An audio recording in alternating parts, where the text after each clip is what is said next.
ಇವತ್ತಿನ ಮುಖ್ಯ ಅತಿಥಿಗಳಾದಂತಹ ರಂಗ ಸಮಾಜ ನೂತನ ಸದಸ್ಯರು ಹಾಗೂ ನಿವೃತ್ತ ಪ್ರಾಧ್ಯಾಪಕರು ಹಿರಿಯ ಲೇಖಕರು ಆದಂತಹ ಈಗ ಡಾಕ್ಟರ್ ರಾಜಪ್ಪ ಅವರಿಗೆ ಸ್ವಾಗತ. ಅವಿನಾಶ್ ಬೇರ್ನೂರು ಆಗಮಿಸಿ ಗೌರವಿಸಿದ್ದಾರೆ. ಎಸ್ ಕೆ ರಾಜೇಶ್ ಸುಮಾರು ವರ್ಷಗಳಿಂದ ಕೆಲಸ ಮಾಡಿದವರ ಜೊತೆ ಅವರನ್ನ ಶ್ರೀ ಶಾಂತಲಿಂಗಯ್ಯ ಮಠಪತಿಯವರು ಗೌರವಿಸುತ್ತಿದ್ದಾರೆ. ಶ್ರೀ ಶಾಂತಲಿಂಗಯ್ಯ ಮಠಪತಿಯವರು ಗೌರವಿಸುತ್ತಿದ್ದಾರೆ. ಒಂದು ದೊಡ್ಡ ಕಾರ್ಯಕ್ರಮದಲ್ಲಿ ನನಗೆ ಶ್ರೀಮತಿ ಸಂದರ್ಭ ಸಾಂಸ್ಕೃತಿಕ ರಾಯಭಾರಿ ಸೇವಾ ಮತ್ತು ಪ್ರದರ್ಶಕ ಕಲೆಗಳ ವಿಶ್ವವಿದ್ಯಾಲಯ ಮೈಸೂರು ಇದರ ಕುಲಪತಿಗಳಾದಂತಹ ಡಾಕ್ಟರ್ ವಿ ನಾಗೇಶ್ ಪೇಟಕೋಟೆ ಸರ್ ಅವರು ಅವರಿಗೆ ನಿಮ್ಮೆಲ್ಲರ ಪರವಾಗಿ ಈ ಕಾರ್ಯಕ್ರಮಕ್ಕೆ ನಾ ಸ್ವಾಗತವನ್ನ ಕೋರ್ತೇನೆ. ಜೋರಾದ ಚಪ್ಪಾಳೆ ಮೂಲಕ ಉದ್ಘಾಟಕರಾಗಿ ಆಗಮಿಸಿದಂತಹ ಡಾಕ್ಟರ್ ವಿ ನಾಗೇಶ್ ಪೇಟಕೋಟೆ ಸರ್ ಅವರಿಗೆ ಸ್ವಾಗತ ಜೋಶಿ ಅವರಿಗೆ ಡಾಕ್ಟರ್ ರಾಜಪ್ಪ ಸರ್ ಜ್ಯೋತಿ ಇವರದ್ದು ನಾವು ಬಹಳ ವರ್ಷಗಳಿಂದ ನೋಡಿಕೊಂಡು ಅವರ ನಮ್ಮ PhD ವಿಚಾರದಲ್ಲೂ ಕೂಡ ಮಾರ್ಗದರ್ಶನ, ಅದರಲ್ಲೂ ಈ ತರ ಒಂದು ಕಾರ್ಯಕ್ರಮಕ್ಕೆ ಸರ್ ತಾವು ಬರಬೇಕು ಅಂದಾಗ ಲಿಂಗಪ್ಪ ಸರ್ ಅಂದಾಗ ನಾನು ಬರ್ತೀನಿ ಖಂಡಿತ ವಿಶ್ವರಾಜ್ ಅಂತ ಒಂದೇ ಮಾತಿಗೆ ನಮ್ಮ ಕರೆಗೆ ಹೋಗ್ಬಿಟ್ಟಿದ್ದಾರೆ. ನಾವು ಅವರನ್ನ ನಿಮ್ಮೆಲ್ಲರ ಪರವಾಗಿ ಡಾಕ್ಟರ್ ರಾಜಪ್ಪ ದಳವಾಯಿ ಸರ್ ಅನ್ನ ಸ್ವಾಗತ ಮಾಡ್ತೇವೆ. ಸ್ವಾಗತ ಸರ್, ಸ್ವಾಗತ ನಮಗೆ ಟೀಮ್ಗಳು ಕಲಬುರಗಿ. ಇವರು ನಾವು ಯಾವುದೇ ಕಾರ್ಯಕ್ರಮ ಮಾಡಿದ್ರು ಇವ್ರನ್ನ ಬಿಟ್ಟು ಮಾಡೋದು ಒಂದು ರೀತಿಯಲ್ಲಿ ಅಪೂರ್ಣ ಅನ್ಸೋ ಮಟ್ಟಕ್ಕೆ ನಮ್ಮ ಬಸವಪುರ ಸರ್ ಅವರು ನಮ್ಮ ಒಂದಿಗೆ ಅಷ್ಟು ಒಡನಾಡಿಗಳಾಗಿದ್ದಾರೆ.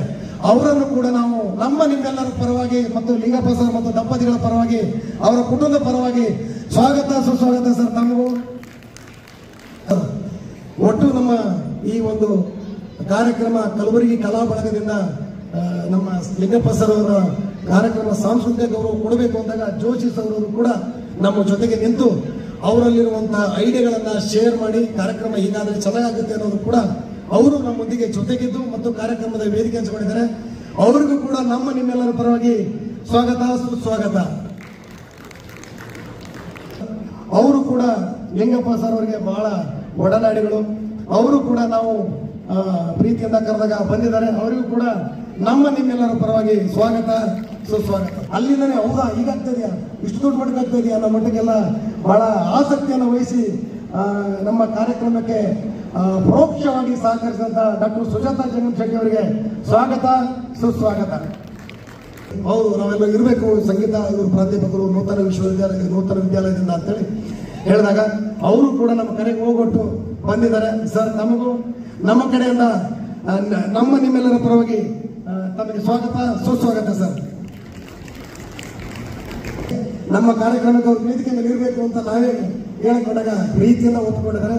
ಅವರಿಗೂ ಕೂಡ ನಿಮ್ಮೆಲ್ಲರ ಪರವಾಗಿ ಸ್ವಾಗತ ಸುಸ್ವಾಗತ. ಮೇಡಮ್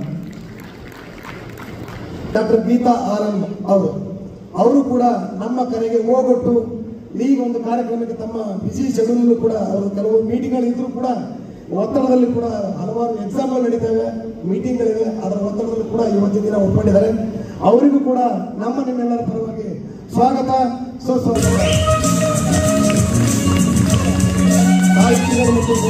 ಅಧ್ಯಕ್ಷತೆ ಸ್ಥಾನ ವಹಿಸಬೇಕು ಅಂತಂದಾಗ ಬಹಳ ಪ್ರೀತಿಯಿಂದ ಅವರಿಗೆ ನಿಮ್ಮೆಲ್ಲರ ಪರವಾಗಿ ಸ್ವಾಗತ ಸುಸ್ವಾಗತ. ಗೌರವನ ಈಗ ಇತ್ತೀಚೆಗೆ ನಿವೃತ್ತಿ ಪಡೆದಂತ ಡಾಕ್ಟರ್ ಕೆ ಲಿಂಗಪ್ಪ ಸರ್ ಹಾಗೂ ದಂಪತಿಗಳಿಗೆ ಸ್ವಾಗತ ಸುಸ್ವಾಗತ.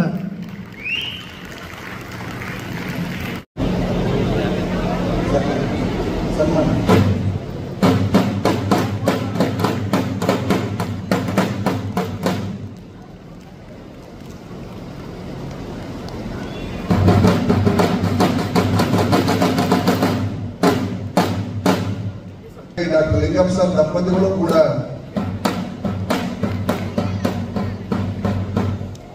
ಸರ್ ಇಬ್ಬರು ಸೇರಿ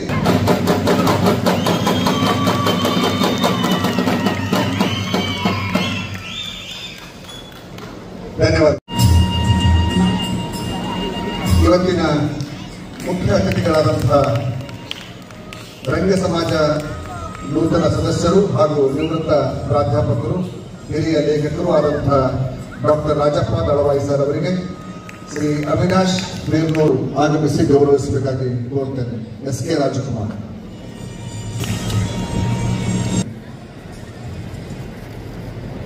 ಅವರನ್ನ ಶ್ರೀ ಶಾಂತಲಿಂಗಯ್ಯ ಮಠಪತಿ ಅವರು ಗೌರವಿಸಬೇಕಾಗಿ ಅವರಿಗೆ ಶ್ರೀ ಶಾಂತಲಿಂಗಯ್ಯ ಮಠಪತಿ ಅವರು ಗೌರವಿಸಬೇಕಾಗಿ ಕೋರ್ತೇನೆ.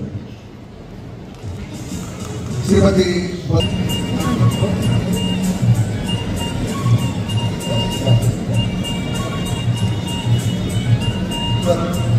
ಮಣ್ಣ ಅವರು ಆಗಮಿಸಿ ಗೌರವಿಸಬೇಕಾಗಿ ಕೋರ್ತೇನೆ.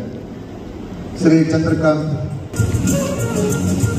ಶ್ರೀಮತಿ ಜ್ಯೋತಿ ಬೀರ್ನೂರು ಅವರು ದಯವಿಟ್ಟು ಲಕ್ಷ್ಮೀಶಂಕರ್ ಜೋಶಿ ಅವರಿಗೆ ಶ್ರೀಮತಿ ಜ್ಯೋತಿ ಬೀರ್ನೂರು ಉದ್ದೇಶಿಸಿ ಮಾತನಾಡಬೇಕಾಗಿ ಕೋರ್ತೇನೆ.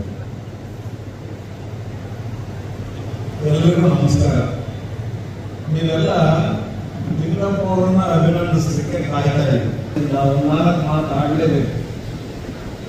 2009 ತುಂಬಾ ಹತ್ತಿರದಿಂದ ಲಿಂಗಪ್ಪ ಅವರನ್ನ ಕಂಡಿದೆ. ಲಿಂಗಪ್ಪ ದಂಪತಿಗಳು 60ನೇ ವರ್ಷದ ಪುನರ್ವಿವಾಹ ರೀತಿಯಲ್ಲಿ ವೇದಿಕೆಯಲ್ಲಿ ರೂಪಿಸ್ತಾ ಇದ್ದಾರೆ. ಬಹುಶಃ ಮುಖ್ಯವಾಗಿ ಈ ಕಾರ್ಯಕ್ರಮವನ್ನು ರೂಪಿಸಿರುವಂತಹ ಎಲ್ಲ ಸ್ನೇಹಿತರಿಗೆ ನಾನು ಮೊದಲಿಗೆ ಅಭಿನಂದಿಸಲಿಕ್ಕೆ ಇಷ್ಟಪಡ್ತೇನೆ. ನಾನು ಭಾವಿಸಿಲ್ಲ, ಇದು ಬಹುಶಃ ಲಿಂಗಪ್ಪನವರ ಒಳ್ಳೆಯತನ ಮತ್ತು ಅವರ ಸ್ನೇಹ ವಿಶ್ವಾಸದ ಒಂದು ದ್ಯೋತಕ ಅಂತ ನಾನು ಭಾವಿಸಿದ್ದೇನೆ. ಮುಖ್ಯವಾಗಿ ಈ ಕಾರ್ಯಕ್ರಮವನ್ನ ಮೈಪಾಲ್ ರೆಡ್ಡಿ ಅವರು ಏನು ಮಾತಿನ ಮೂಲಕ ಆರಂಭಿಸಿದ್ರು, ಇದೊಂದು ಅರ್ಥದ ಕೆಲವು ವಿಷಯಗಳೇನು ಅಂದ್ರೆ, ಸೂಕ್ಷ್ಮ ಜೀವಿ ವಿಜ್ಞಾನದ ಒಬ್ಬ ವಿದ್ಯಾರ್ಥಿಯಾಗಿ ಲಿಂಗಪ್ಪ ಅವರು ಗುಲ್ಬರ್ಗ ವಿಶ್ವವಿದ್ಯಾಲಯಕ್ಕೆ ಬಂದು ಇಲ್ಲಿ ಹುಣಸೆ ಹಣ್ಣಿನಲ್ಲಿ ವೈನ್ ತಯಾರು ಮಾಡುವ ಬಗೆ ಹೇಗೆ ಅನ್ನುವಂತಹದ್ದನ್ನ ಕುರಿತು ಸಂಶೋಧನೆ ಮಾಡಿ ಇಲ್ಲಿಯೇ ಅಧ್ಯಾಪಕರಾಗಿ ಸೇವೆಯನ್ನ ಮುಗಿಸಿ ಈ ಸಂದರ್ಭ ಇದೆಯಲ್ಲ, ಅವರಿಗೆ ತುಂಬಾ ದೊಡ್ಡ ಸಂತೋಷದ ಒಂದು ನಡೆ ಅಂತ ನಾನು ಭಾವಿಸ್ತೀನಿ. ಯಾಕಾಗಿ ಅಂದ್ರೆ ಅವರು ತುಂಬಾ ಅಲಕ್ಷಿತ ಸಮುದಾಯದಲ್ಲಿ ಹುಟ್ಟಿ ಬಂದಂಥವ್ರು, ಚಿಕ್ಕ ವಯಸ್ಸಿನಲ್ಲಿ ಅನೇಕ ಅಪಮಾನಗಳನ್ನ ಅನುಭವಿಸಿದಂಥವ್ರು. ಆದರೆ ವಿಶ್ವವಿದ್ಯಾಲಯದಲ್ಲಿ ತಮಗೆ ಸಿಕ್ಕ ಅವಕಾಶಗಳಲ್ಲಿ ಅವುಗಳನ್ನೆಲ್ಲ ಹಿಮ್ಮೆಟ್ತಾ ತಾವೂ ಬೆಳೆದು ವಿಶ್ವವಿದ್ಯಾಲಯವನ್ನು ಕೂಡ ಅವರು ಬೆಳೆಸಿದ್ರು. ಸಾಮಾನ್ಯವಾಗಿ ವಿಶ್ವವಿದ್ಯಾಲಯಗಳ ಆಡಳಿತ ಇದೆಯಲ್ಲ ತುಂಬಾ ಕ್ಲಿಷ್ಟವಾದ. ಈಗ ಕುಲಪತಿಗಳಾದಂತಹ ನಾಗೇಶ್ ಅವರು ಹೇಳಿದರು, ನೀವು ಯಾವುದನ್ನ ಬೇಕಾದರೂ ಸಂಪಾದಿಸಬಹುದು, ಆದರೆ ವಿದ್ಯಾರ್ಥಿಗಳ ಕ್ಷೇಮ ಪಾಲಕರಾಗಿ ಅವರ ಕ್ಷೇಮವನ್ನು ಪಾಲನೆಯನ್ನು ಮಾಡೋದು ತುಂಬಾ ಕಷ್ಟ. ಅಷ್ಟೇ ಅಲ್ಲ, ಅವ್ರ ಪಾಲನೆಯನ್ನೇ ಅವ್ರು ಮಾಡ್ಕೊಳ್ಳೋದು ಕಷ್ಟ. ಎಷ್ಟೋ ದಿವಸ ಯಾವ ಹಂತದಲ್ಲೂ, ಯಾಕಂದ್ರೆ ನಾನು ಅನೇಕ ವಿಶ್ವವಿದ್ಯಾಲಯಗಳಲ್ಲಿ ನೋಡಿದ್ದೀನಿ, ಕ್ಷೇಮ ಪಾಲಕರ ಬಗ್ಗೆ ನಮಗಿರೋ ಗೌರವ ಬಹಳ ದೊಡ್ಡದು. ವಿದ್ಯಾರ್ಥಿ ಯಾವಾಗ ಯಾವ ಪ್ರಶ್ನೆಯನ್ನ, ಯಾವ ತಕರಾರನ್ನ, ಯಾವ ಸಮಸ್ಯೆಯನ್ನ ಸೃಷ್ಟಿ ಮಾಡ್ತಾನೆ ಅಂತ ಹೇಳಿದ್ರೆ ಅವರ ಚಟುವಟಿಕೆಯ ಒಂದು ಭಾಗವಾಗಿ ಅವರು ಒಬ್ಬ ರಿಜಿಸ್ಟ್ರಾರ್ ವೈಸ್ ಚಾನ್ಸಲರ್ ಮಾತು ಕೇಳದೇ ಇದ್ರು ವಿದ್ಯಾರ್ಥಿ ಕ್ಷೇಮ ಪಾಲಕರ ಮಾತನ್ನು ಕೇಳುವಷ್ಟು ಮಟ್ಟಿಗೆ ಒಂದು ಅವಿನಾಭಾವ ಸಂಬಂಧ ಇರುತ್ತೆ. ಆದ್ರಿಂದಲೇ ಅವರು ಒಂದು ರೀತಿಯ ದೊಡ್ಡ ಜಂಕ್ಷನ್ನಿನ ರೀತಿಯಲ್ಲಿ ವಿಶ್ವವಿದ್ಯಾಲಯಗಳಲ್ಲಿ ಕೆಲಸ ಮಾಡ್ತಾರೆ. ಆಮೇಲೆ ಒಂದು ಸರಿ ಸಕ್ಸಸ್ಫುಲ್ ಆಗಿ ಕೆಲಸ ಮಾಡಿದವ್ರನ್ನ ವಿಶ್ವವಿದ್ಯಾಲಯ ಅಷ್ಟು ಇಲ್ಲ. ಎಷ್ಟೋ ಸರಿ ಒಂದು 20 ವರ್ಷ 30 ವರ್ಷ ಒಬ್ಬರೇ ಕ್ಷೇಮ ಪಾಲಕರಾಗಿರುವ ಉದಾಹರಣೆಗಳು ಕೂಡ ಇವೆ. ಹಾಗಾಗಿ ಲಿಂಗಪ್ಪ ಅವರು ಕೂಡ ತಮ್ಮ ಬಹುತೇಕ ಅಧ್ಯಾಪನ ಮತ್ತು ಪ್ರಾಧ್ಯಾಪಕರ ಹುದ್ದೆಗಿಂತ ಅವರು ಈ ಕ್ಷೇಮ ಪಾಲನೆಯನ್ನ ಹೆಚ್ಚು ನಡೆಸಿರು ಅಂತ ನನಗೆ ಅನಿಸುತ್ತೆ. ಅಷ್ಟೇ ಅಲ್ಲ, ವ್ಯಕ್ತಿಗಳನ್ನ ಈ ಸಂದರ್ಭದಲ್ಲಿ ನಾನು ನೆನಪು ಮಾಡ್ಕೊಳ್ಳಿಕ್ಕೆ ಇಷ್ಟಪಡ್ತೀನಿ. ಒಂದು, ಅವರ ವಿಭಾಗದಲ್ಲಿ ಸಾಹಿತ್ಯದ ಬಗ್ಗೆ ತುಂಬಾ ಕಾಳಜಿ ಇದ್ದಂತಹ ಡಾಕ್ಟರ್ ಪ್ರಭಾಕರ ನಿಂಬರಿಗೆ. ಎರಡನೇದು ಶಂಕರಯ್ಯ ಗಂಟಿ. ಅವರು ರಂಗಭೂಮಿಯ ನಮ್ಮ ಜೊತೆಯಲ್ಲಿರುವಂತಹ ಪ್ರೊಫೆಸರ್ಗಳನ್ನ ಕೂಡ ಸಾಂಸ್ಕೃತಿಕವಾಗಿ ಪರಿವರ್ತಿಸಿದಂತಹ ಶಕ್ತಿ ಅವರಲ್ಲಿತ್ತು. ಲಿಂಗಪ್ಪ ಅವರು ಒಬ್ಬ ವಿಜ್ಞಾನಿಯಾಗಿ ಇನ್ನೂ ದೇಶ ವಿದೇಶಗಳಲ್ಲಿ ತಮ್ಮ ಸಾಧನೆಯನ್ನ ಮಾಡಬಹುದಿತ್ತು. ಆದರೆ ಅದಕ್ಕಿಂತ ದೊಡ್ಡದು, ಅವರು ಗುಲ್ಬರ್ಗ ವಿಶ್ವವಿದ್ಯಾಲಯಕ್ಕೆ, ಕಲೆಗೆ, ಮುಖ್ಯವಾಗಿ ವಿಶ್ವವಿದ್ಯಾಲಯಗಳ ವಿದ್ಯಾರ್ಥಿಗಳ ವಿವಿಧ ಸ್ಪರ್ಧೆಗಳಿಗೆ ಕೊಟ್ಟಿರುವ ಕೊಡುಗೆ ಇದೆಯಲ್ಲ, ಅದು ತುಂಬಾ ಅನನ್ಯವಾದ್ದು. ಮತ್ತು ಆ ಮುಖೇನ ಈ ಗುಲ್ಬರ್ಗದ ಸಮುದಾಯ, ಅದರ ಪರಿಣಾಮಗಳು, ಅದರ ಚಟುವಟಿಕೆಗಳ ಒಂದು ಭಾಗವಾಗಿ ಯಾಕಂದ್ರೆ ಎಷ್ಟೋ ಜನ ವಿಶ್ವವಿದ್ಯಾಲಯದ ಪ್ರಾಧ್ಯಾಪಕರು ಇದ್ದಾರೆ, ಅದು ಎಷ್ಟು ಜನ ನಾಟಕದ ಜೊತೆ ಇರ್ತಾರೆ, ಎಷ್ಟು ಜನ ಸಂಗೀತದ ಜೊತೆ ಇರ್ತಾರೆ. ಒಂದು ಮಾತಿದೆ, ವಿಜ್ಞಾನ ಬೆಳೆಯುತ್ತ ಕಲೆಯಾಗಬೇಕು, ಕಲೆ ಬೆಳೆಯುತ್ತ ವಿಜ್ಞಾನ ಆಗಬೇಕು. ನೀವು ಕಲೆಯನ್ನ ರೂಢಿಸ್ಕೊಳ್ಳಕ್ಕೆ ನೀವು ಯಾವ ವಿಷಯವನ್ನ ಓದಿದ್ದೀರಿ ಅಥವಾ ಯಾವ ವಿಷಯದಲ್ಲಿ ನೀವು ಕೆಲಸ ಮಾಡ್ತೀರಿ ಅಂತೇನು ಮುಖ್ಯ ಅಲ್ಲ. ನಮ್ಮ ಬಸವಪ್ರಭು ಅವರು ಸಮುದಾಯದ ಅವಿಭಾಜ್ಯ ಅಂಗವಾಗಿರೋರು, ಎಲ್ಲಿಯೇ ಏನೇ ಚಟುವಟಿಕೆ ನಡೀಲಿ ಅದು ಇದ್ದೇ ಇರುತ್ತೆ. ಇನ್ನು ಪ್ರಭಾಕರ ಜೋಶಿ ಅವರಾಗಲಿ, ಈ ಗುಲ್ಬರ್ಗ ಹೇಗೆ ಅಂದ್ರೆ ಸಂಗೀತ ಒಂದ್ ಕಡೆ ಚಿತ್ರಕಲೆ, ಒಂದ್ ಕಡೆಯಲ್ಲಿ ಸಾಹಿತ್ಯ, ಇನ್ನೊಂದು ಕಡೆಯಲ್ಲಿ ಹೋರಾಟ, ಇವೆಲ್ಲವುಗಳ ಸಂಗಮ. ಬಹುಶಃ ಗುಲ್ಬರ್ಗದಂತಹ ಅದ್ಭುತವಾದ ಪ್ರದೇಶ ಕಲಾವಿದನಾಗಲಿಕ್ಕೆ, ಕಲೆಯ ಅಭಿವ್ಯಕ್ತಿಯ ಮಾಧ್ಯಮದಲ್ಲಿ ಕೆಲಸ ಮಾಡಲಿಕ್ಕೆ ಇರುವಷ್ಟು ಅವಕಾಶ ನನಗೆ ಕರ್ನಾಟಕದಲ್ಲಿ ಎಲ್ಲಿಯೂ ಇಲ್ಲ ಅಂತ ನಾನು ಈ ಬದುಕಿ ಬಲ್ಲೆ ಮತ್ತು ತಿಳಿದು ಬಲ್ಲೆ. ಯಾವ ಊರಿಗೆ ಹೋದ್ರು ಕಲಾವಿದರು, ಯಾವ ಊರಿಗೆ ಹೋದ್ರು ಶಿಲ್ಪಿಗಳು, ಯಾವ ಕಡೆಗೆ ಹೋದ್ರು ಕೆತ್ತನೆಯ ವಿಷಯವನ್ನ ಮಾತನಾಡೋರು, ಯಾವ ಕಡೆಗೆ ಹೋದ್ರು ಇಲ್ಲ ಐಡಿಯಲ್ ಕಾಲೇಜಲ್ಲಿ ಓದಿರ್ತಾರೆ, ಇಲ್ಲ ಇನ್ನೊಂದು ಸಂಗೀತ ವಿದ್ಯಾಲಯದಲ್ಲಿ ಓದಿರ್ತಾರೆ. ಇಲ್ಲಿ ಯಾರ ಮೇಲಾದ್ರೂ ಕಲ್ಲು ಹೋಗಿದ್ರೆ ಅದು ಚಿತ್ರಕಲಾವಿದರ ಮೇಲೆ, ಸಂಗೀತಗಾರರ ಮೇಲೆ, ಬರಹಗಾರರ ಮೇಲೆ ಬೀಳುವ. ಮೈಸೂರಿಗೆ ಹೇಳ್ತಾ ಇದ್ದ ಒಂದು ಕಾಲದ ಮಾತು ಇದು ಗುಲ್ಬರ್ಗಕ್ಕೆ ಹೇಳ್ಬೇಕಾಗಿದೆ. ಗುಲ್ಬರ್ಗ ಇವತ್ತು ಲಲಿತ ಕಲೆಗಳಲ್ಲಿ ಜಗತ್ತಿನ ಬಹಳ ದೊಡ್ಡ ಒಂದು ಸೆಂಟರ್ ಆಗಿ ಇದೆ. ಇಲ್ಲಿಯ ಕಲಾಭಿವ್ಯಕ್ತಿ ಇದೆಯಲ್ಲ, ವರ್ಣವಿನ್ಯಾಸ ಇದೆಯಲ್ಲ, ಅಥವಾ ಸಂಗೀತದ ಸಾಧನೆ ಇದೆಯಲ್ಲ, ಇವೆಲ್ಲ ಬಹಳ ದೊಡ್ಡವು. ಅದರ ಒಂದು ಭಾಗವಾಗಿ ಲಿಂಗಪ್ಪ ಅವರು ಕೆಲಸ ಮಾಡಿದ್ದಾರೆ. ಅವರ ಸಾರ್ಥಕವಾದ ಕೆಲಸ. ಯಾಕೆಂದ್ರೆ ನಾನು ಕೂಡ ಒಂದು 2 ತಿಂಗಳಿಂದ ನಿವೃತ್ತನಾದ. ನಾವು ನಿವೃತ್ತರಾದ ಮೇಲೆ ನಮ್ಮ ನಿವೃತ್ತಿ ಸಾರ್ಥಕ ಅನ್ನಿಸ್ತು. ಬಹಳ ಜನ ನಿವೃತ್ತರಾಗಕ್ಕೆ ಅಳುತ್ತಾರೆ. ಇಲ್ಲಿ ಕೆಲವರನ್ನ ವಿಶ್ವವಿದ್ಯಾಲಯದಿಂದ ಲಿಟ್ರಲಿ ಅವ್ರನ್ನ ಎತ್ತಿ ಹೊರಗೆ ಎಸಿಬೇಕು. ಏನ್ ಮಾಡಿದ್ರು ಹೋಗಲ್ಲ, 16 ವರ್ಷ ಆದ್ರೂ ಹೋಗಲ್ಲ, ಜಾಗ ಬಿಡೋದಿಲ್ಲ, ಪೀಠನ ಬಂದೋಬಸ್ತಾಗಿ ಹಿಡ್ಕೊಂಡ್ಬಿಟ್ಟಿರ್ತಾರೆ, ನೋಟಿಸ್ ಕೊಡ್ತಾರೆ, ಕ್ವಾರ್ಟರ್ಸ್ ಬಿಡಲ್ಲ, ಅವರ ಚೇಂಬರ್ ಬಿಡಲ್ಲ. ಇಂಥ ಎಲ್ಲ ಅನಾಹುತಗಳು ಇವೆ, ನಾವು ನೋಡಿದ್ದೀವಿ. ಆದ್ರೆ ಗುಲ್ಬರ್ಗ ವಿಶ್ವವಿದ್ಯಾಲಯ ಅದು ಲಿಂಗಪ್ಪನಂತವರಿಗೆ ಕೆಲಸವನ್ನ ಕೊಡಲಾಗಿ ಇಲ್ಲಿರುವ ಅನೇಕ ಸಾಧ್ಯತೆಗಳನ್ನ ಬಳಸಿಕೊಂಡು. ಯಾಕಂದ್ರೆ ಲಿಂಗಪ್ಪ ತುಂಬಾ ಬುದ್ಧಿವಂತ, ಅವರು ಬಹಳ ಸೌಮ್ಯ ಸ್ವಭಾವದ ವ್ಯಕ್ತಿ, ಆದ್ರೆ ಬಹಳ ಬೇಗ ಅರ್ಥ ಮಾಡ್ಕೊಳ್ತಾರೆ. ಯಾವಾಗಲೂ ಕಲೆ ನಮ್ಗೆ ಯಾಕೆ ಬೇಕು ಅಂದ್ರೆ ಮನುಷ್ಯನನ್ನ ಅರ್ಥ ಮಾಡ್ಕೊಳಕ್. ನೀವು ನಾಟಕನೇ ನೋಡ್ಲಿಲ್ಲ ಅಂದ್ರೆ ಮನುಷ್ಯ ಹೆಂಗ ಅರ್ಥ ಆಗ್ತಾನೆ, ನೀವು ಸಂಗೀತನೇ ಕೇಳಲಿಲ್ಲ ಅಂದ್ರೆ ಮನುಷ್ಯ ಹೆಂಗ ಅರ್ಥ ಆಗ್ತಾನೆ. ನಾವು ಯಾವ್ಯಾವ ಸಬ್ಜೆಕ್ಟ್ಗಳನ್ನು ಓದಿದೀವಿ. ಈಗ ಸೂಕ್ಷ್ಮ ವಿಜ್ಞಾನವನ್ನು ಅನೇಕ ನಮ್ಮ ಬಾಯಿಗೆ ಹಾಕುವ ಲಸಿಕೆಯಿಂದ ಇಂಜೆಕ್ಷನ್ಗೆ ಹಾಕುವ ಲಸಿಕೆವರೆಗೂ ಅವ್ರ ಬಗ್ಗೆ ಮಾತಾಡಬಹುದು. 86ರಿಂದ ಪರಿಚಯ ಆತ್ಮೀಯ ಸ್ನೇಹಿತರಾಗಲಿ. ಒಂದು ನಾನು ಅವರಿಬ್ಬರು ರಾಯಚೂರು ಜಿಲ್ಲೆಯವರು, ಅವರು ಹಟ್ಟಿ ರಾಯಚೂರು ಜಿಲ್ಲೆ ಹಟ್ಟಿಯವರು, ನಾನು ರಾಯಚೂರು. ನಾಟಕದಲ್ಲಿ ಒಂದು ಸಾಂಸ್ಕೃತಿಕ ಚಟುವಟಿಕೆಗಳಿಗೆ ಸಮಾನ ಆಸಕ್ತಿ ಇದ್ದ ಕಾರಣ ಏನಂತಾರೆ ನಮ್ಮ ಸ್ನೇಹ ಬಹಳ ಗಟ್ಟಿಯಾಗಿದೆ. ಅವರು ಸಮುದಾಯ ಸಾಂಸ್ಕೃತಿಕ ಸಂಘಟನೆಗೆ ಏನಂತಾರೆ ಅಧ್ಯಕ್ಷರಿದ್ದರು, ಶಂಕರಾಯಗಂಟಿ ಸೆಕ್ರೆಟರಿ, ಕಾರ್ಯಕಾರಿ ಸಮಿತಿ ಸದಸ್ಯರಿದ್ದೆ. ಆ ಸಮಯದಲ್ಲಿ ನಾವು ಹಲವಾರು ಕಾರ್ಯಕ್ರಮವನ್ನು ಹಮ್ಮಿಕೊಂಡ್ವಿ. ಅದರ ಮುಂಚೂಣಿಗೆ ನಿಂತು ಮಹತ್ವದ ಪಾತ್ರ ವಹಿಸಿದವರು ನಂತರ ಲಿಂಗಪ್ಪ ಸರ್ ಅವರು. ಅವರ ಅಧ್ಯಕ್ಷತೆಯಲ್ಲಿ ಶಾಂತರಸರ ಕಥೆಗಳನ್ನ ಆಧರಿಸಿದಂಥ ದೊಡ್ಡ 4 ದಿವಸದ ನಾಟಕೋತ್ಸವ ಮಾಡಿದ್ವಿ, ಚಿಲ್ಲರೆ ಮೇಳ ಮಾಡಿದ್ವಿ. ಹಲವಾರು ಬೇರೆ ಬೇರೆ ತಂಡಗಳಿಂದ ನಾಟಕಗಳನ್ನು ಕರೆಸಿ ಪ್ರದರ್ಶನ ಮಾಡಿದ್ದೀವಿ. ಇದಾದ ಮೇಲೆ ಇಲ್ಲಿ ಸಮುದಾಯಕ್ಕೆ ಬೇಕಾಗಿದ್ದು ಏನೋ ಗೊತ್ತಿಲ್ಲ, ನನ್ನ ಗಂಟೆನ ಮತ್ತು ಲಿಂಗಪ್ಪ ಸರ್ನ ಹೊರಗಿಟ್ಟರು. ಅದು ಅವರ ದುರ್ದೈವ. ಆದರೂ ನಾನು ನೆಲೆಗೊಂಡಿಲ್ಲ, ಲಿಂಗಪ್ಪ ನೆಲೆಗೊಂಡಿಲ್ಲ. ಅವರು ನಾನು ಮತ್ತು ಇತರ ಆಸಕ್ತರು ಸೇರಿ ಸಂಭ್ರಮ ಕಲಾಪುತ್ರ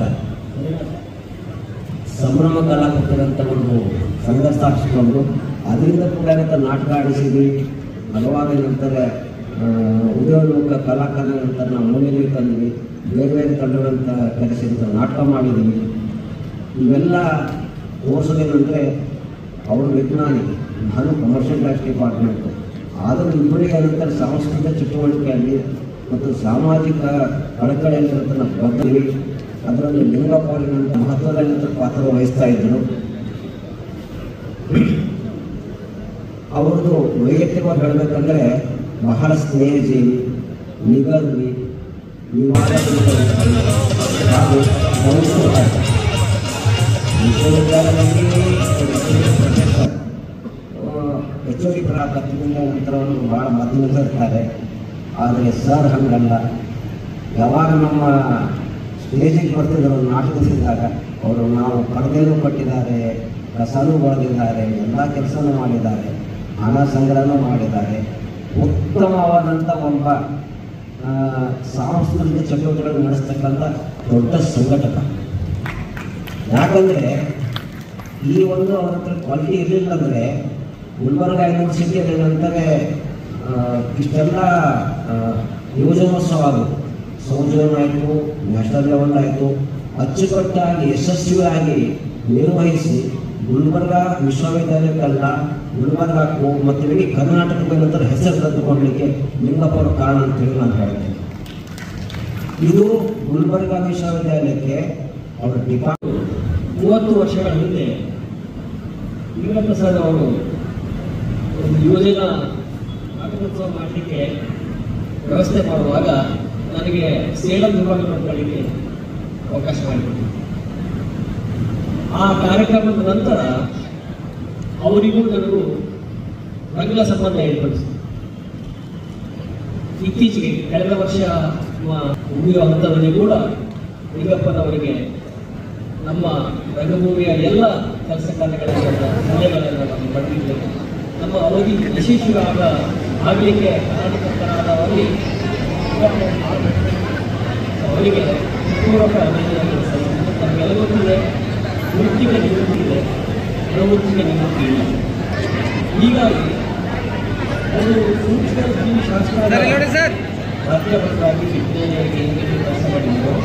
ಆ ಅನುಭವದಲ್ಲಿ ಬಹಳ ಜನ ಯುವಕರ ಉದ್ಯೋಗಗಳಲ್ಲಿ ಕ್ರೀಡೆಗಳಿರುತ್ತದೆ. ಅವರು ತಮ್ಮ ಅನುಭವಜನ್ಯ ಸೂಕ್ಷ್ಮ ದರ್ಶಕದಿಂದ ಅವುಗಳನ್ನು ಪತ್ತೆ ಮಾಡಿ ಅಲ್ಲೇ ಅವರಿಗೆ ಟ್ರೀಟ್ಮೆಂಟ್ ಕೊಟ್ಟು ಅವರೊಳಗಿನ ಮನುಷ್ಯತ್ವವನ್ನು ಎಬ್ಬಿಸಿ ಅವರೊಳಗೆ ಒಬ್ಬ ಕಲಾವಿದನನ್ನು ರೂಪಿಸುವ ಶಕ್ತಿಯನ್ನು ಕೆ. ಲಿಂಗಪ್ಪನವರು ಹೊಂದಿದ್ದಾರೆ. ಆದ್ದರಿಂದಲೇ ಅವರು ತಮ್ಮ ಬದುಕಿನ ಧ್ಯೇಯವನ್ನು ವಿದ್ಯಾರ್ಥಿ ಕ್ಷೇಮಕ್ಕಾಗಿಯೇ ಮೀಸಲಿಟ್ಟಿದ್ದಾರೆ. ಮುಂಬರುವ ದಿನಗಳಲ್ಲಿ ಕೂಡ ಯುವ ಸಮೂಹ ಅವರಿಂದ ಪ್ರೇರಣೆ ಪಡೆದು ಅವರ ಪ್ರೋತ್ಸಾಹವನ್ನು ಪಡೆದು ಉತ್ತಮ ನಾಗರಿಕರಾಗಿ ಬದುಕಲಿ, ಉತ್ತಮ ಕಲಾವಿದರಾಗಿ ಈ ನಾಡಿಗೆ ಸೇವೆ ಸಲ್ಲಿಸಲಿ. ಆ ಹಿನ್ನೆಲೆಯಲ್ಲಿ ಡಾಕ್ಟರ್ ಕೆ. ಲಿಂಗಪ್ಪ ಅವರಿಗೆ ಮತ್ತೊಮ್ಮೆ ಹೃತ್ಪೂರ್ವಕ ಅಭಿನಂದನೆಗಳನ್ನು ಸಲ್ಲಿಸಿ ನನ್ನ ಮಾತಿಗೆ ವಿರಾಮ ನೀಡುತ್ತೇನೆ. ನಮಸ್ಕಾರ.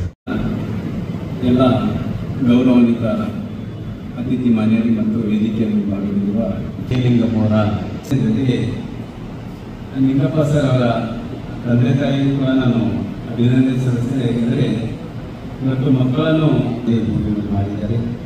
ಜೊತೆಗೆ ಲಿಂಗಪ್ಪ ಅವರು ನಮಗೆ ಒಡನಾಟ ಯಾವಾಗಂದ್ರೆ ನಾನು 2006ರಲ್ಲಿ ಗುಲ್ಬರ್ಗ ವಿಶ್ವವಿದ್ಯಾಲಯ ಕಲಬುರಗಿಯ ಸಿಂಡಿಕೇಟ್ ಸದಸ್ಯನಾಗಿದ್ದಾಗ ಎಲ್ಲರೂ ಅಲ್ಲಿ ಇರ್ತಕ್ಕಂಥ ಎಲ್ಲ ಪ್ರಾಧ್ಯಾಪಕರು, ಲೆಕ್ಚರ್ಸ್ ಎಲ್ಲರೂ ಭೇಟಿಯಾದಾಗ ಯಾವುದೋ ಒಂದು ಸಂದರ್ಭದಲ್ಲಿ ನಾನು ಡಾಕ್ಟರ್ ಕೆ. ಲಿಂಗಪ್ಪ ಅಂತೇಳಿ ನಾನು ಸೂಕ್ಷ್ಮ ಜೀವಶಾಸ್ತ್ರದ ಪ್ರಾಧ್ಯಾಪಕರಂತ ಹೇಳಿದಾಗ ನನಗೆ ಅವಾಗ ಅವ್ರು ನೋಡಿದ ತಕ್ಷಣ ಅನಿಸ್ತು, ಸೂಕ್ಷ್ಮ ಅಂದ್ರೆ ಇವರು ಎಷ್ಟು ಸೂಕ್ಷ್ಮ ಆಗಿದ್ದಾರೆ ಅಂತ ಹೇಳ್ಕೊಂಡಿದ್ದೆ.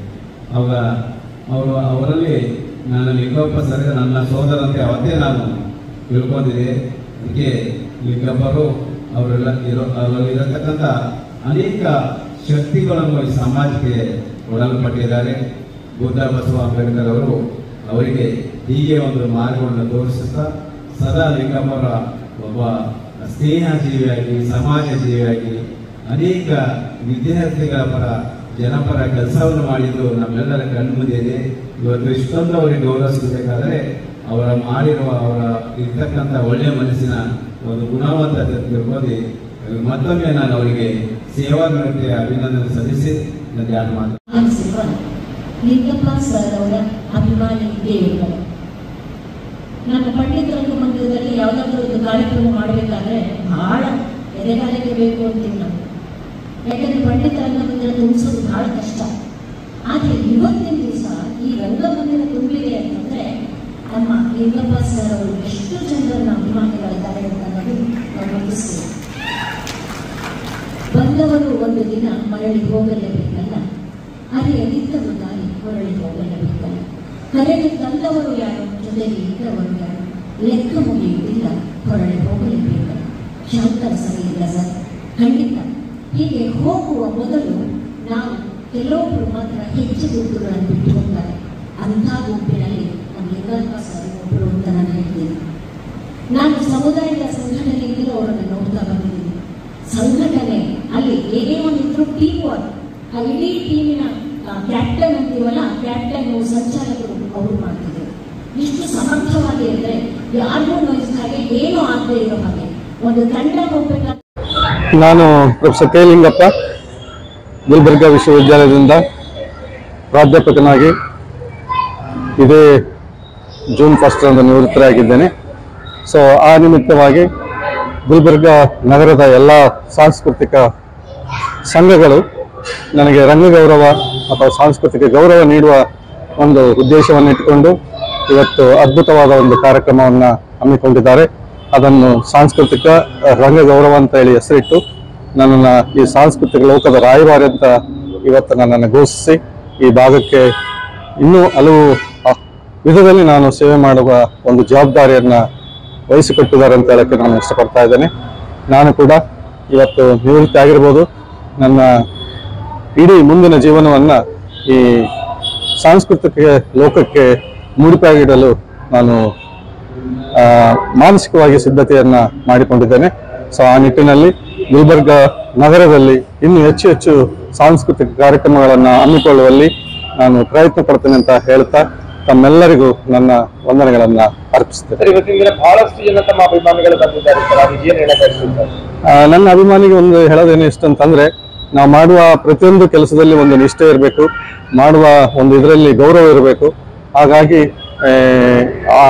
ಮುಂದಿನ ದಿನಗಳಲ್ಲಿ ನಾನು ಮಾಡುವಂತ ಒಂದು ಕಾರ್ಯಕ್ರಮಗಳಾಗಿರ್ಬೋದು ಮತ್ತೆ ಏನೇ ಒಂದು ಕಾರ್ಯಕ್ರಮ ತಗೊಳ್ಳೋದಿಲ್ಲ, ಎಲ್ಲ ಅಭಿಮಾನಿಗಳು ಇವತ್ತು ಯಾವ ರೀತಿ ನನಗೆ ಅಭಿಮಾನದಿಂದ ಬಂದಿರೋ ಅದೇ ರೀತಿಯಾಗಿ ಮುಂದಿನ ದಿನಗಳಲ್ಲಿ ಕೂಡ ತಾವು ನನ್ನೊಡನೆ ಇರಬೇಕಂತ ನಾನು ಈ ಮೂಲಕ ಕೋರುತ್ತೇನೆ. ತಮ್ಮಲ್ಲಿ ಒಂದು ಮಾತು ಕೇಳಬೇಕು, ಏನ್ ಮಾಡ್ತೀರಿ ಸರ್? ಇಷ್ಟೊಂದು ಜನ ತಮ್ಮಲ್ಲಿ ಇವತ್ತು ತಮ್ಮ ಕಾರ್ಯಕ್ರಮಕ್ಕೆ ಬಂದಿದ್ದಾರೆ ಸರ್. ಹೌದು, ನಾನು ಯಾವುದೇ ಏನು ಇದನ್ನ ಇನ್ಫ್ಲೂಯೆನ್ಸ್ ಮಾಡಿಲ್ಲ. ಆಕ್ಚುಲಿ ನಾನು ನನ್ನ ಕಾರ್ಯಕ್ರಮದ ಮೂಲಕನೇ ನಾನು ಮಾತಾಡಿದ್ದೀನಿ, ಆಗ ಅವರೊಡನೆ ನಾನು ಸಂಬಂಧನ ಇಟ್ಕೊಂಡಿದ್ದೇನೆ.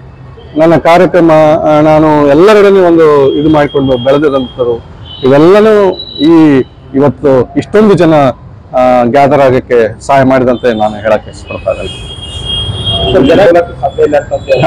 ಏನಿಲ್ಲ, ಹಾಗೆ ಎಲ್ಲರಿಗೂ ಒಂದು ಅಭಿಮಾನ ಇದೆ. ಅಭಿಮಾನದಿಂದ ಅವ್ರು ಮಾತಾಡ್ತಿದ್ರೆ ಅವರ ಅಭಿಮಾನಕ್ಕೆ ನಾನು ಚಿರಋಣಿ. ಬಟ್ ಹಕ್ಕೆ ಸತ್ರ ಅಮಾಸೆ ಇಲ್ಲ ಅಂತ ನಾವು ಈ ಭಾಗದಲ್ಲಿ ಕೇಳ್ತಾ ಇದ್ದೀವಿ. ಸೊ ಹಾಗಾಗಿ ಇನ್ನೊಬ್ಬ ಸದೃಢ ವ್ಯಕ್ತಿ ನನಗಿಂತಲೂ ಹೆಚ್ಚಾಗಿ ಶಕ್ತಿವಂತ ವ್ಯಕ್ತಿ ಬರಲಿ ಅಂತ ನಾನು ಆಶಿಸ್ತಾ ಮತ್ತೆ ಈ ಭಾಗನ ಇನ್ನಷ್ಟು ಮುಂದಕ್ಕೆ ಒಯ್ಲಿ ಅಂತ ನಾನು ಅವ್ರನ್ನ ಹಾರೈಸುತ್ತಾ ಖಂಡಿತವಾಗಿ ನಾನು ನೆರವೇರಿಸ್ತೇನೆ. ಹಾಗಾಗಿ ಅದರಲ್ಲಿ ಅನುಮಾನ ಇಲ್ಲ. ನಾನು ಈ ಪ್ರಯತ್ನ ಮುಂದುವರಿಸ್ಕೊಂಡು ಹೋಗ್ತಾ ಇದ್ದೇನೆ. ನನ್ನ ಒಂದು ಸಂದೇಶ ನಾನು ಅಂದ್ರೆ, ಎಲ್ಲರೂ ರಾಜಪ್ಪ ದಳವಾಯರು ಒಂದು ಮಾತು ಹೇಳ್ತಾ ಇದ್ರು, ಒಬ್ಬ ಮನುಷ್ಯನ ಅರಿಬೇಕಾದ್ರೆ ಕಲೆ ಇರ್ಬೇಕು, ಕಲೆಯನ್ನ ಮೊದಲು ಅರಿತುಕೊಳ್ಬೇಕಂತ ಹೇಳಿ. ಸೊ ಹಾಗಾಗಿ ಕಲೆನ ನಾನು ಎಲ್ಲರೂ ಅರ್ಥ ಮಾಡಿಕೊಂಡ್ರೆ ನಿಜವಾಗ್ಲೂ ನಾವು ಇನ್ನೊಬ್ಬರನ್ನ ಅರ್ಥ ಮಾಡ್ಕೊಳಕ್ ಸಾಧ್ಯ ಆಗುತ್ತೆ ಅಂತ ನಾನು ಅನ್ಕೊಂತಾ ಇದ್ದೇನೆ. ಆಗ ಅರ್ಥ ಮಾಡಿಕೊಂಡಾಗ ಮಾತ್ರ ನಾವು ಪರಿಪೂರ್ಣವಾಗಿ ಏನಾದ್ರು ಒಂದು ಕೆಲಸ ಮಾಡಕ್ ಸಾಧ್ಯ ಅಂತ ನಾನು ಈ ಮೂಲಕ ಹೇಳಕ್ ಇಷ್ಟಪಡ್ತಾ ಇದ್ದೀನಿ. ನನ್ನ ಹೆಸರು Bhagyashree, BCom final year, Godutai ಕಾಲೇಜಲ್ಲಿ ಓದ್ತಾ ಇದ್ದೀನಿ. ಸೊ ಇವತ್ತು ಫಂಕ್ಷನ್ ಬಂದ್ಬಿಟ್ಟು ಡಾಕ್ಟರ್ ಕೆ ಲಿಂಗಪ್ಪ ಸರ್ ಅವರ retirement function doctor SM Pandit ರಂಗಮಂದಿರಲ್ಲಿ ತುಂಬಾ ಅದ್ದೂರಿಯಾಗಿ ನಡೆಸ್ಕೊಟ್ರು. ನಮಗೂ ಕೂಡ ಡ್ಯಾನ್ಸ್ ಮಾಡೋ ಅವಕಾಶ ಕೊಟ್ಟಿದ್ದಾರೆ. ಪಂಜಾಬಿ ಡ್ಯಾನ್ಸ್ ಹಾಗೂ ಪೂಜಾ ಕುಣಿತ, ಪಟ ಕುಣಿತ ಎಲ್ಲ ಮಾಡಿದೀವಿ. ತುಂಬಾ ಖುಷಿ ಅನಿಸ್ತಾ ಇದೆ. ನಾವು ಕೂಡ ವಿಶ್ವರಾಜ್ ಸರ್ ಅವರ ಸಾರಥ್ಯದಲ್ಲಿ ಡ್ಯಾನ್ಸ್ ಮಾಡಿದೀವಿ. ಡಾಕ್ಟರ್ ಕೆ ಲಿಂಗಪ್ಪ ಸರ್ ಅವರಿಗೆ ತುಂಬ ಹೃದಯ ಧನ್ಯವಾದಗಳು. ಹಾಗೂ ಅವರ ಕೆ ಲಿಂಗಪ್ಪ ಸರ್ ಅವರಿಗೆ ನಮ್ಮ ಎಲ್ಲಾ ತಂಡದಿಂದ ಅಭಿನಂದನೆಗಳನ್ನು ಸಲ್ಲಿಸ್ತಾ ಇದ್ದೀವಿ. ಧನ್ಯವಾದಗಳು.